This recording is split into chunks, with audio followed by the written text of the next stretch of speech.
Normal for a presidential candidate. Lock yourself up somewhere for a couple days and get ready. And she has this guy who used to be one of her aides at the State Department, a guy named FILE0550, who apparently has been playing Trump. I just saw the one picture of him, and he had the hands up, kind of with the AOK sign that Trump makes when he's, so I guess he's doing the gestures and everything to get ready for Trump. But it's not like she has Alec Baldwin or somebody up there. She has this guy FILE0550. Now, in terms of Sunday night, as Bernard said, it'll be Martha Raddatz and Anderson Cooper. So you have ABC and CNN, and you have a town hall. Who are, by the way, at each other's throats. Which is what we like her. Yeah, they're feuding with each other over who gets to ask what, and the respective networks are not advertising the other person as a co-host, co-moderator.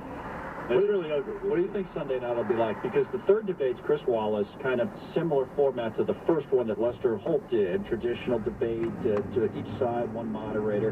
Sunday night could be interesting, right? Because you get the crowd. I know that the questions, it's not as spontaneous maybe, but it'd be very interesting. It would be, because I don't know, I think Trump is going to walk up to the people like a Bill Clinton, feel your pain type of guy, or I don't know how. Or does it seem like he's menacing people when he gets too close? Look, he does very well in these types of settings, Donald Trump. He identifies with... Yes, he does. He relates to them. He identifies with them. She's a cold fish, as you know. But then again, you have him against three people, the two moderators and Hillary. So, well, that's an interesting dynamic. Let's not be setting up your excuses, but on beforehand now. You need your guy's got to come up big. Please. He's got to come up keep big. It real here. A lot of pressure. He's got to come up big league. Big league. So the bar's lowered, I guess, after the first debate, but he's got to be perceived as the winner. Isn't that fair? Or is he on Sunday night, or at least the guy? I would say so. Yeah, he's got to be perceived as the winner by like the way Pence was. You know, even I mean, it might not make or break the election, but it would certainly help. Listen, if he had Chris Matthews coming out on Monday morning and saying Trump won, that would be the kind of debate he could need. People on the other side to say, yeah, that was pretty good. So we'll see if he's able to do that. Anyway, jobs report, bottom of the hour, maybe 175,000 jobs added. That's the expectation. Unemployment rate stays at 4.9%. Again, that's the expectation. We'll get it at the bottom of this hour. There are a few of the news stories. The Nobel Peace Prize. The president of Colombia earns the Nobel Peace Prize, Juan Manuel Santos. And a civil war going on in Colombia, 200,000 people killed, but the judges give it to Santos. We're trying to bring peace. The rebel leader, by the way, left out of this, just Santos. But this civil war's been going on. They say he's been trying to bring it to an end, so he gets the Nobel Peace Prize. And then you have murder added to the charges against a West Virginia man and the death of this is an awful story, a 9-month-old baby. Reports on the 32-year-old Benjamin Taylor, who charged with first-degree murder after the girl died of her injuries at the hospital. The boyfriend of the victim's mother, but is not the child's father, initially was charged with first-degree sexual assault, but now it's murder as well. So that's just awful. Come on, utility. Warner. Then Bernard will come back and do his briefing, and we still have Casey McFarland coming up. Dumbass. If anything else comes in on this hurricane, out of the way. we'll bring that to you. I know, on TV now, CNN, they're showing those hurricane planes. People that fly right into the eye of the storm. I mean, come on. Chaser kind. Yeah, they will. That's how we get the numbers, right? These planes go right in. They look so ridiculously calm and beautiful once they do get in, but they saw the video now with the plane shaking like crazy as they're trying to make it out of the storm. Anyway, Warner House Sports brought to you by Peerless Boilers this hour. Go to peerlessboilers.com for information and for a dealer near you. Good morning, Warner. Good morning. Thank you, Connell. Coming to you from the Nouveau Fat Loss Studios. All best 3 out of 5. The Jays beat Texas 10-1. Marco Estrada, 8 in the third, 4 hits, 1 run. The guy from Chips. That was good. With that motorcycle. Troy Tulowitzki, 3-run triple. Batista, 3-run homer. And Josh Donaldson went 4 for 4. The loser. 3 in the third, 6 hits, 7 runs. Meanwhile, in Cleveland last night, the Indians, 3 home runs in the third inning off 22-game winner Rick Porcello and beat the Red Sox 5-4. After Roberto Perez homered in the third, Tom Hamilton, WTAM Cleveland. The line in the 0-1. Are you entertained by that? Yeah, very entertaining. Now, when you call the other radio stations around the country, they have that A material like that? Nothing like it. give me the update. Where is the storm? It just looks like it could have been a whole lot worse. It could have been. I mean, but we're talking now, the western Iowa is starting to scrape now the coast of Florida, so just east of Titusville, it's get up near Daytona Beach. It's going to get really interesting. One of our reporters out there reporting it. Weather already deteriorating, so I think we're still going to have quite a bit of damage. Starting to see some pictures come in around Cape Canaveral of some siding torn off some of the houses and stuff Now, like Ray, that. I'm looking at the circulation now. It looks to be just south of Daytona Beach, at least the center of the eye. And Florida then tapers in a little bit there. If it continues on a track, it looks like it might pull away a little bit from the shore.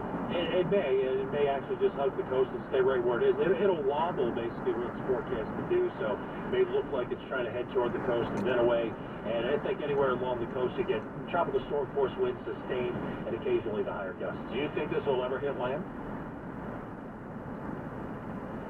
No. Wow. Look at that. Well, that's good. Let's try. Hurricane Center again.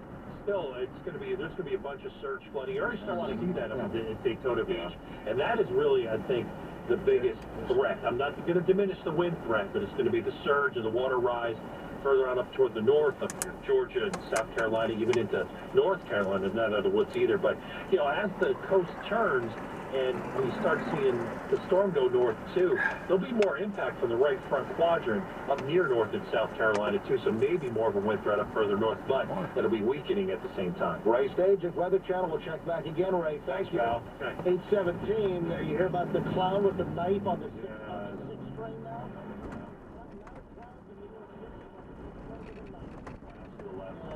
We'll give you the update on this next on 710 WOR. It's Len and Todd. Jamie Morris now with traffic. Hey Todd, hey Len. So on the New England Thursday, northbound side approaching exit 15 in New Rochelle, the right and center lanes remain closed.